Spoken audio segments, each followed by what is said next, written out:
जय हिंद, वंदे मातरम। नमस्कार साथियों, स्वागत है आप सभी का आपके अपने यूट्यूब चैनल अवतार क्लासेस में। मैं पाल प्रवीण। आज के वीडियो में बात करेंगे वन लाइनर जी के। इस वीडियो के माध्यम से 50 प्लस क्वेश्चन कवर करेंगे जो आपके एग्ज़ाम के लिए बहुत ही इंपॉर्टेंट है। आप किसी भी कॉम्पिटिटिव एग्ज़ाम की तैयारी करते हैं उसके लिए वीडियो बहुत ही इंपॉर्टेंट होने वाला है। आप सभी लोग वीडियो को पूरा देखिएगा, वीडियो को शेयर करिए, लाइक करिए और नीचे दिए गए लाल बटन को दबाकर चैनल को भी सब्सक्राइब करिए। तो आइए शुरुआत करते हैं आज की शानदार क्लास के साथ। वन लाइनर जी के। और जिन लोगों ने अभी तक हमारे यूट्यूब चैनल अवतार क्लास को सब्सक्राइब नहीं किया है तो सभी लोग चैनल को भी सब्सक्राइब कर लें। आज का पहला प्रश्न है, भारत की प्रथम नदी घाटी परियोजना कौन सी थी? तो भारत की प्रथम नदी घाटी परियोजना की बात करते हैं तो दामोदर घाटी परियोजना। ठीक है, राइट आंसर जाता है दामोदर घाटी परियोजना भारत की प्रथम नदी घाटी परियोजना थी। अपनी याद रखना है। विश्व की सबसे लंबी नदी की बात करें तो विश्व की सबसे लंबी नदी कौन सी जाती है? नील नदी। भारत के अंदर अगर बात करें तो भारत के अंदर सबसे लंबी नदी हो जाती है गंगा। ठीक है, गंगा। इसकी कुल लंबाई की बात करें तो 2525 किलोमीटर और भारत के अंदर यानी भारत की सबसे लंबी नदी गंगा है। अशोक ने किस धर्म को अपना लिया था? इंपॉर्टेंट पॉइंट है, कई बार प्रश्न को पूछा गया है। तो अशोक ने बौद्ध धर्म को अपनाया था। ठीक है, किस धर्म को? बौद्ध धर्म को। अब अगला ऑप्शन है, धामी गोली कांड कब हुआ था? तो धामी गोली कांड की अगर हम बात करें, धामी गोली कांड कब हुआ था? 16 जुलाई 1939 में। ठीक है, 16 जुलाई 1939 में धामी गोली कांड हुआ था। आपने याद रखना है, मोस्ट इंपॉर्टेंट क्वेश्चन है। जिन लोगों ने अभी तक यूट्यूब चैनल को सब्सक्राइब नहीं किया तो प्लीज़ सभी लोग चैनल को भी सब्सक्राइब कर लीजिए। भारत का संविधान कब लागू हुआ था? तो संविधान की अगर बात करें, संविधान बनकर कब तैयार हुआ था? तो 26 नवंबर सन 1949 को संविधान बनकर तैयार हो गया था, लेकिन 26 जनवरी सन 1950 को इसको लागू किया गया था। इसमें कुल अनुच्छेद की अगर हम बात करें तो इसमें 395 अनुच्छेद हैं। भाग की अगर हम साथियों बात करें तो यहाँ पर भाग कितने हो जाते हैं? 22 भाग हो जाते हैं। और अनुसूची, ठीक है, अनुसूची की अगर बात करें तो वर्तमान में 12 अनुसूचियां हैं, लेकिन जब संविधान बनकर तैयार हुआ था तो उस समय 8 अनुसूचियां थी। अपनी याद रखना है। भारत का संविधान का संरक्षण कौन है? तो संविधान का संरक्षण कौन करता है? राइट आंसर उच्चतम न्यायालय। ठीक है, बहुत ही इंपॉर्टेंट प्रश्न है, आप किसी भी कॉम्पिटेटिव एग्जाम की तैयारी करते हैं उसके लिए। राष्ट्रीय महिला आयोग अधिनियम किस वर्ष संसद द्वारा पारित किया गया था? तो किस वर्ष? 1990 में। 1990 में। तो 1990 में राष्ट्रीय महिला आयोग अधिनियम को संसद में पारित किया गया था। मोटर गाड़ियों से निकलने वाली गैस कौन सी है? जो मोटर गाड़ियों से गैस निकलती है वह गैस कौन सी होती है? सभी लोग बता देंगे कमेंट बॉक्स में जल्दी से। जो मोटर गाड़ियों से गैस निकलती है उसे क्या कहते हैं? तो कार्बन मोनोऑक्साइड। कौन सी गैस होती है? वह गैस होती है आपकी कार्बन मोनोऑक्साइड। सोने की शुद्धता को किसमें परिभाषित किया जाता है? तो सोने की शुद्धता की अगर बात करें, सोने की शुद्धता को कैरेट में परिभाषित किया जाता है। 24 कैरेट का अगर कोई भी सोना होता है तो वह कैसा होता है? वह पूर्ण रूप से शुद्ध होता है। पूर्ण रूप से क्या होता है? शुद्ध। और अगर आपसे पूछ ले आभूषण किस सोने के बनाए जाते हैं, ठीक है, आभूषणों की बात करते हैं साथियों, तो 22 कैरेट सोने से क्या बनाया जाता है? आभूषण। आपने याद रखना है। अगला ऑप्शन है, गुब्बारों को भरने के लिए किस गैस का प्रयोग किया जाता है? जो गैस गुब्बारों में प्रयोग की जाती है ठीक है, उस गैस का क्या नाम होता है? तो हाइड्रोजन गैस। हाइड्रोजन गैस गुब्बारों में भरी जाती है। वेदों में निम्न में से किसे सृष्टि रचयिता कहा गया है? तो वेदों में किसको सृष्टि का रचयिता कहा गया है? शंकराचार्य को। ठीक है, वेदों में सृष्टि की रचयिता कहा गया है। चांद पर पहुंचने वाला पहला व्यक्ति कौन था? तो चांद पर पहुंचने वाले पहले अगर व्यक्ति की बात करें तो नील आर्मस्ट्रांग। और कब गए थे? 1969 में अमेरिका के नासा से। ठीक है, नील आर्मस्ट्रांग, ये 2 व्यक्ति यहाँ से गए थे चांद पर। भारत में हीरे की खानें कहाँ स्थित है? तो भारत में हीरे की खाने की अगर बात करें तो आंध्र प्रदेश के पन्ना। ठीक है, आंध्र प्रदेश के पन्ना जिले में हीरे की खान प्रसिद्ध है। अपनी याद रखना है। और छत्तीसगढ़ में। श्री कृष्ण ने कौरव पांडव युद्ध के समय अर्जुन को दिया उपदेश का वर्णन कहाँ मिलता है? श्री कृष्ण ने कौरव और पांडवों को युद्ध के समय अर्जुन को जो उपदेश दिया था वह भगवत गीता में मिलता है। कहाँ पर? भगवत गीता में। सती प्रथा का अंत करने के लिए किस भारतीय नेता ने प्रयत्न किया था? तो किस भारतीय नेता ने प्रयत्न किया था? राजा राम मोहन राय ने सती प्रथा के अंत के लिए इन्होंने प्रयत्न किया था। राष्ट्रीय गान को गाने में अधिकतम कितना समय लगता है? राष्ट्रीय गान को गाने में अधिकतम समय सीमा कितनी है? तो 52 सेकेंड के अंदर क्या होता है? 52 सेकेंड के अंदर राष्ट्रीय गान को पूर्ण करना होता है, यानी गाने का समय है। कॉर्नवालिस द्वारा स्थायी बंदोबस्त की पद्धति कब लागू की गई? कॉर्नवालिस द्वारा स्थायी बंदोबस्त की पद्धति कब लागू की गई? तो 1780 में। ठीक है, कब? 1780 में। साइमन कमीशन कब भारत आया? साइमन कमीशन की बात करें तो भारत कब आया था? 1928 में। और इसका विरोध क्यों किया गया? क्योंकि इसमें कोई भी भारतीय नागरिक नहीं था, सभी इसमें जो अधिकारी थे सभी अंग्रेज थे, भारत की तरफ से इसमें कोई भी अधिकारी नहीं था, तो इसीलिए भारतीयों ने इसका विरोध किया था। ठीक है, 1928 में। जलियांवाला बाग हत्याकांड कब हुआ था? जलियांवाला बाग हत्याकांड की बात करें 13 अप्रैल 1919 में जलियांवाला बाग हत्याकांड हुआ था। और कहाँ पर? पंजाब के अमृतसर में। ठीक है, पंजाब के अमृतसर में ये घटना घटी थी। इसको आपने बहुत अच्छे से याद रखना है, पंजाब के अमृतसर में। अजंता की गुफाएं किस राज्य में स्थित हैं? तो अजंता की गुफाओं की बात करें तो महाराष्ट्र के औरंगाबाद जिले में। ठीक है, औरंगाबाद जिले में यहाँ पर अजंता की गुफाएं हैं। भारत छोड़ो आंदोलन कब शुरू हुआ था?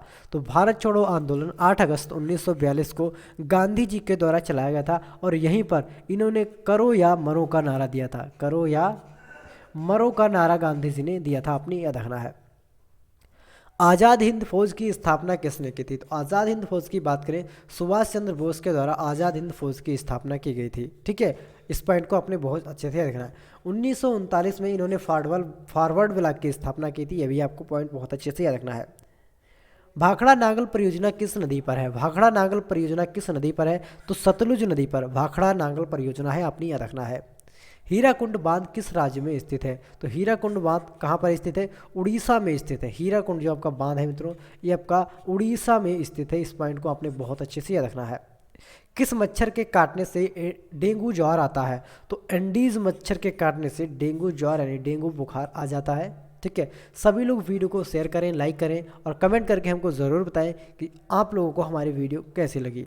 अगला ऑप्शन है जल का आपेक्षिक घनत्व अधिकतम होता है। जल का आपेक्षिक घनत्व अधिकतम होता है 4 डिग्री सेल्सियस पर। ठीक है, 4 डिग्री सेल्सियस पर क्या होता है? 4 डिग्री सेल्सियस होता है। नीली क्रांति का संबंध किससे है? तो नीली क्रांति का संबंध मत्स्य उत्पादन से है। ठीक है, गोल क्रांति की अगर हम बात करें तो साथियों, गोल क्रांति, ठीक है, गोल क्रांति की बात करें तो किससे हो जाती है? आलू से। गोल क्रांति आलू से संबंधित है। सफ़ेद क्रांति का संबंध किससे? तो सफ़ेद क्रांति का संबंध किससे? दूध उत्पादन से संबंध है सफ़ेद क्रांति। कौन सा राज्य मसाला उत्पादन के लिए प्रसिद्ध है? तो आपका केरल राज्य। ठीक है, कौन सा राज्य? केरल जो राज्य है ये साथियों मसाला उत्पादन के लिए प्रसिद्ध है।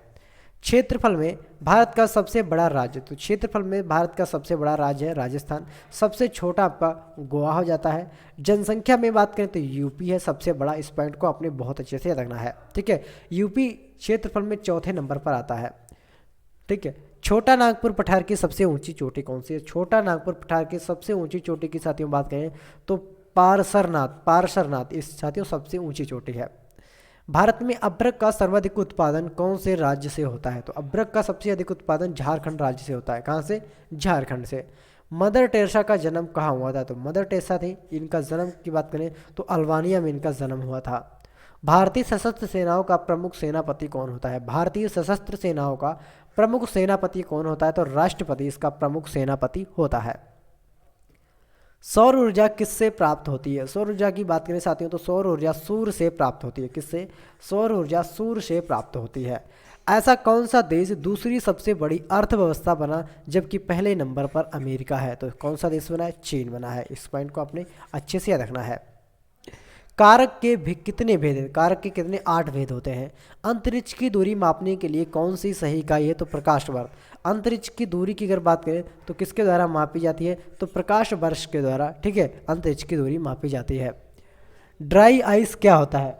ड्राई आइस की बात करें तो ड्राई आइस क्या होता है? ठोस कार्बन डाइऑक्साइड। ठीक है, इसका राइट आंसर हो जाएगा ठोस कार्बन डाइऑक्साइड। विद्युत बल्ब में भरी जाती है, तो विद्युत बल्ब में कौन सी गैस भरी जाती है? सभी लोग कमेंट बॉक्स में छाप देंगे जल्दी से। विद्युत बल्ब की बात करें तो विद्युत बल्ब में नाइट्रोजन गैस भरी जाती है। साथियों कौन सी गैस भरी जाती है विद्युत बल्ब में? विद्युत बल्ब में नाइट्रोजन गैस भरी जाती है। ऑप्शन नंबर राइट आंसर है इसका नाइट्रोजन गैस। गुब्बारों में स्वयं उड़ने वाली कौन सी गैस भरी जाती है? गुब्बारों में स्वयं उड़ने वाली, गुब्बारों में जो गैस भरी जाती है वो स्वयं उड़ने लगते हैं तो उसमें गैस भरी जाती है हीलियम, और हीलियम गैस के कारण वे उड़ने लगते हैं।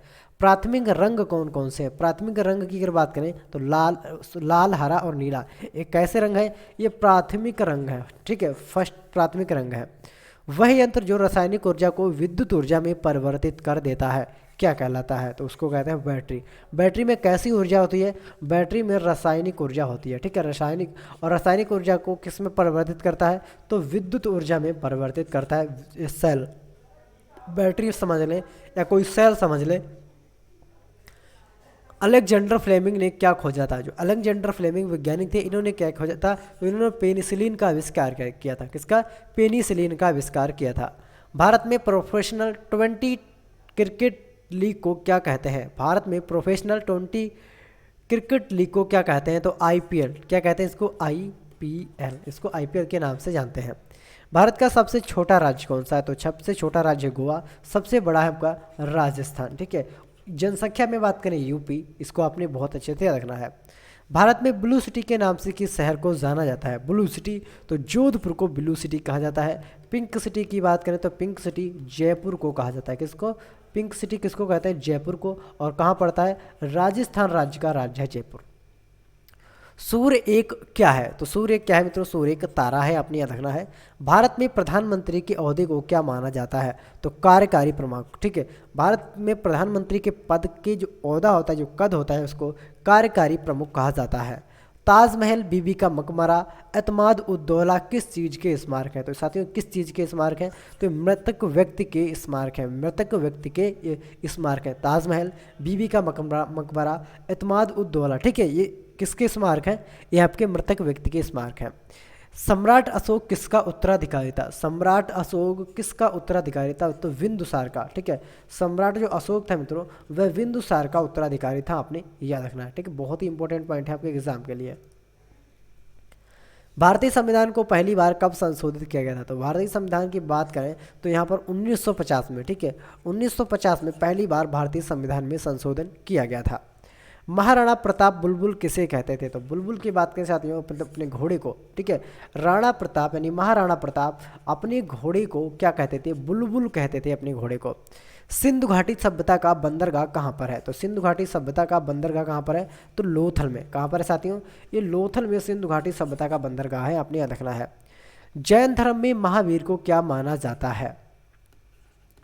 जैन धर्म में, ठीक है, जैन धर्म में महावीर को का माना जाता है। तो महावीर को जैन धर्म में क्या मानते हैं? तो वास्तविक संस्थापक महावीर को माना जाता है, आपने याद रखना है। मगध के उत्थान के लिए कौन सा शासक उत्तरदायी है? मगध के उत्थान के लिए कौन सा शासक उत्तरदायी है? तो बिंबिसार इसका राइट आंसर हो जाएगा। और जिन लोगों ने अभी तक यूट्यूब चैनल को, यानी हमारे यूट्यूब चैनल अवतार क्लासेस को सब्सक्राइब नहीं किया, तो प्लीज़ सभी लोग चैनल को सब्सक्राइब कर लें और लाइक करें, कमेंट करें, वीडियो को शेयर जरूर करें। कमेंट करके हमको ज़रूर बताएं कि आपको हमारी वीडियो कैसी लगी। मिलते हैं अगली वीडियो में, तब तक के लिए जय हिंद, जय भारत।